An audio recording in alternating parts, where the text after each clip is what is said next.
Nishank news में आप सबका एक बार फिर स्वागत है। आज हम लोग आए हैं कानपुर में साकेत नगर स्थित किशोरी वाटिका में, जहां भगवान परशुराम महासभा की बैठक चल रही है।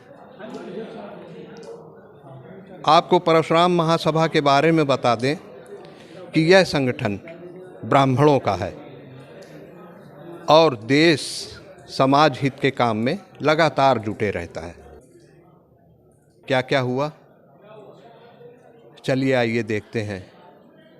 2019 में, उसके बाद ये स्मारक का प्रकाशित हो रही 2023 में। इस बीच में हमारे तमाम सारे जो लोग यहाँ उपस्थित हैं सब दक्षिण के लोग हैं। और कानपुर इतना विस्तारित में पूर्व पश्चिम की बैठकें होती हैं तो ज़्यादातर यही होता है कि दक्षिण के लोग ही बैठकों में उसी क्षेत्र कई लोग उपस्थित हो जाते हैं। तो और आज वैसे भी आप जानते हैं कि आज जो कार्तिक पूर्णिमा और शादियों का बहुत माहौल है, इसके कारण भी लोग आज की उपस्थिति कम है। अभी बीच में 2-3 प्रमुख रूप से बातें आई। संस्था वाली बात, जैसे हमारे बाहर है वो हमारा घर है, उस घर को ही सबसे पहले ठीक होना जरूरी है। बाकी तो बात की बात है, कर सकते हैं, लेकिन हम उसके लिए प्रयासरत हैं और कहीं ना कहीं हमें उसकी सफलता मिलती है। मुझे इस बात की समिति के लिए सभी सदस्य अपना कार्य सुचारू रूप से कर रहे हैं। कुछ विज्ञापन हम तो एकत्र सूचित करेंगे, श्री राजेंद्र अवस्थी जी को सूचित करेंगे और श्री भूपेश अवस्थी जी भैया जी को सूचित करेंगे। और जो भी संगठन के आगे के कार्यक्रम हैं, स्थापना दिवस हो, उसके लिए उनका बहुत बहुत धन्यवाद और आप सभी लोगों का धन्यवाद है मुझे एक चांस दिया बोलने के। छोटे भाई को प्रणाम करता हूँ। स्थापना दिवस में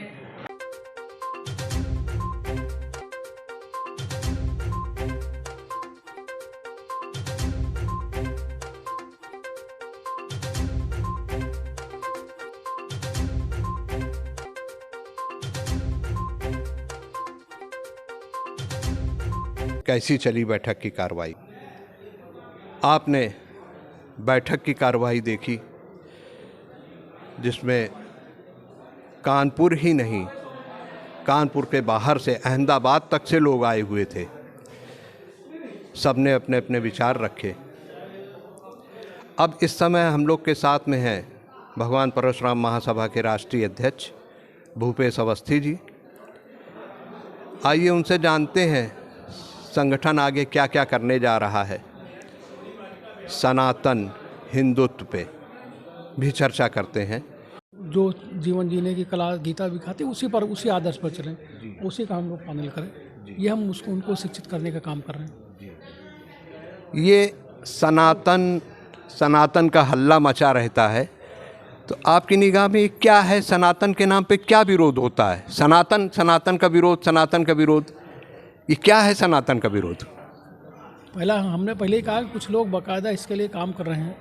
जो लोग ये मानते हैं कि सनातन संस्कृत को मानने वाले लोग, विशेष तौर से हिंदू समुदाय को एक नहीं होना चाहिए, और वो लोग टुकड़ों में बटे रहें, वो लोग आपस में लड़ते रहें, इसके लिए बराबर लोग प्रयास करते हैं। दूसरे लोग, जैसे आप देख सकते हैं कि अंग्रेज़ों ने हमारे ऊपर शासन किया, उसके पहले मुगलों ने शासन किया, तो वो कहीं ना कहीं उसी रणनीति से वो लोग शासन करते रहे कि हम लोगों को आपस में लड़ाकर, आपस में कई हिस्सों में बांटकर वो शासन करते रहे। और सनातन का विरोध भी वही लोग कराते हैं।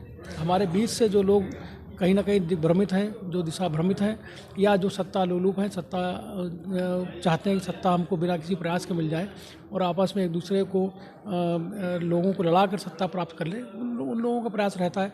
लेकिन आप बताइए कि 2000 वर्षों तक लगभग एक तरह से गुलामी के बाद भी सनातन संस्कृति आज भी जीवित है। और आज आप देख रहे हैं, चाहे यूक्रेन का युद्ध हो या गाजा की कठिन परिस्थितियाँ हों, भारत की तरफ लोग देख रहे हैं और देख रहे हैं कि भारत तो इतना सहिष्णु है कि वो जो भी आता है उसको, आप देखिए कि आज पाकिस्तान से लगभग 17 लाख अफगानियों को बाहर निकाल दिया गया। भारत से कभी किसी को बाहर निकल आ गया, जो भारत में आ गया वो भारत में आ गया, वो रह गया, वो भले हमारे लिए जगह ना हो, लेकिन हम हमारे बीच में जो आता है हम उसको कहीं ना कहीं अपने साथ रखने का, उसको भगाने का काम नहीं करते। लेकिन दुनिया में इतने सारे मुस्लिम देश हैं, 57 मुस्लिम देश हैं, बात तो करते हैं लेकिन ना उनके लिए कोई युद्ध लड़ रहा है, ना उनको कोई शरण दे रहा है। भारत एक ऐसा है कि जो कम से कम कोई अगर आता है तो उसको भगाने का काम नहीं करते, उसको कहीं ना कहीं अपने साथ समायोजित करने का काम करते हैं। ये भारत भूमि का ही प्रताप है। तो ऐसी स्थिति में जब सनातन पूरे विश्व में सर्वमान्य है तो उसको कोई समाप्त नहीं कर सकता, चाहे कितना भी प्रयास करें। आज भी जीवित है, वो आगे भी जीवित रहेगी, और वही वृक्ष जीवित रहता है जो अपनी जड़ों से मजबूत होता है और जो फल देता है। बाकी आप देखते हैं कि तमाम वृक्ष ऐसे हैं जो सीधे खड़े होते हैं और जड़ें मजबूत नहीं होती, वो गिर जाते हैं। तो भारत तो एक बरगद की तरह से है जो उसी तरह रहेगा। मतलब आपका कहना है जो पुरातन है वही सनातन है। तो जब पुरातन है वही सनातन है तो पुरातन से कोई अलग कैसे हो सकता है? तो फिर विरोध का कैसे, क्या कोई सवाल ही नहीं उठता है? फिर किस बात का विरोध? तो इनको आप किस तरह से अब आप मतलब जवाब देंगे? नहीं, हमने बताया ना कि वो केवल सत्ता के लालची लोग हैं। वो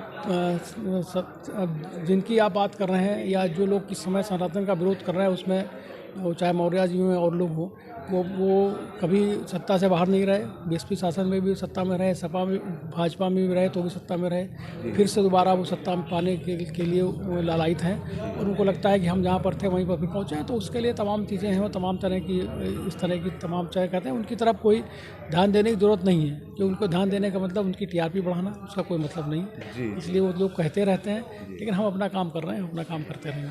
अच्छा, एक सवाल और भूपेश जी, आप परशुराम महासभा के राष्ट्रीय अध्यक्ष हैं, साथ में भाजपा श्रम प्रकोष्ठ के प्रदेश संयोजक भी हैं। आपके संगठन में कई अन्य राजनीतिक दलों के लोग भी जुड़े हुए हैं, सपा के भी लोग आपके साथ हैं, कांग्रेस के भी लोग आपके साथ हैं। तो ये बाहर तो सनातन और हिंदुत्व का ये लोग विरोध करते हैं, आपके साथ आके कहीं इनका विचारों का टकराव आपके साथ तो नहीं होता है? या होता है तो आप ऐसी परिस्थितियों पे कैसे काबू पाते हैं? नहीं, हमारी मूल विचारधारा राजनीतिक विचारधारा है ही नहीं हमारी। तो सबसे पहली बात तो यह है कि हमारी कोई राजनीतिक विचारधारा नहीं है, ना हमारा संगठन राजनीतिक संगठन है। नहीं, आपके संगठन में कांग्रेस के भी लोग हैं, ये आज मैंने बैठक में भी देखा, सपा के भी लोग आए हैं। तो इस मुद्दे पे हम विचार टकराते हैं कि नहीं आपके? वही जवाब आपको देना है कि हमारा संगठन शुद्ध रूप से सामाजिक संगठन है, और या ये कहें कि हम भगवान परशुराम के अनुयायी हैं। तो भगवान परशुराम के जो अनुयायी हैं वो किसी भी दल से हों, हमारा इससे कोई मतलब नहीं। वो अगर भगवान परशुराम के अनुयायी हैं और हमारे साथ जुड़े हैं तो हमारा मूल तो उद्देश्य यही है कि भगवान परशुराम के अनुयायी हमारे साथ जुड़ें। उनकी राजनीतिक विचारधारा अलग हो सकती है, हो उनकी अलग अलग दलों की विचारधारा अलग होती है, लेकिन हमारा राजनीति से मतलब नहीं है। हमारा संगठन ही मूल रूप से आध्यात्मिक है और सामाजिक है।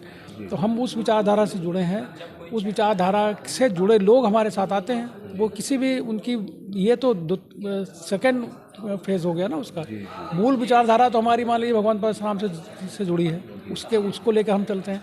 अब उसके बाद तमाम अलग अलग विचारधाराएं हैं, तमाम अलग तरह के लोग हैं। जो कांग्रेस से विचारधारा राजनीतिक है, सपा की विचारधारा राजनीतिक है। राजनीतिक विचारधारा का हमारा उससे कोई मतलब नहीं है, उनको लेके कभी कोई टकराव हमारे बीच में नहीं होता है, क्योंकि वो उस उद्देश्य को पाने के लिए, जिस उद्देश्य को लेकर हम चल रहे हैं, उसमें राजनीति कहीं भी ना आड़े जाती है और ना उससे हमारी टकराव होती है। अपने संगठन के आगामी कार्यक्रमों के बारे में कुछ बताएं। अभी कार्यक्रम स्वास्थ्य शिविर और रक्तदान शिविर का एक कार्यक्रम है जो हम दिसंबर माह में करेंगे। जनवरी में हमारा वो परशुराम महासभा का एक वार्षिक कार्यक्रम है, स्थापना दिवस का कार्यक्रम है, वो करेंगे। फिर उसके बाद जनवरी के बाद फिर वो आगे के जो कार्यक्रम है अगले वर्ष के, उनके हिसाब से जैसा निरंतर पूरे वर्ष तक चलते रहते हैं वो कार्यक्रम चलते रहेंगे। फिलहाल अभी हमारे पास 2 कार्यक्रम हैं, वो कार्यक्रम। बहुत बहुत धन्यवाद भूपेश जी आपका निशंक न्यूज़ से बात करने के लिए। तो ये थे हमारे साथ भूपेश जी, महासभा के राष्ट्रीय अध्यक्ष, और आप इसी तरह जुड़े रहिए निशंक न्यूज़ से। आगे की ताज़ा तरीन खबरों के लिए चैनल को हमारे सब्सक्राइब करना न भूलें। कैमरामैन आलोक ठाकुर के साथ अखिलेश शुक्ला, निशंक न्यूज़।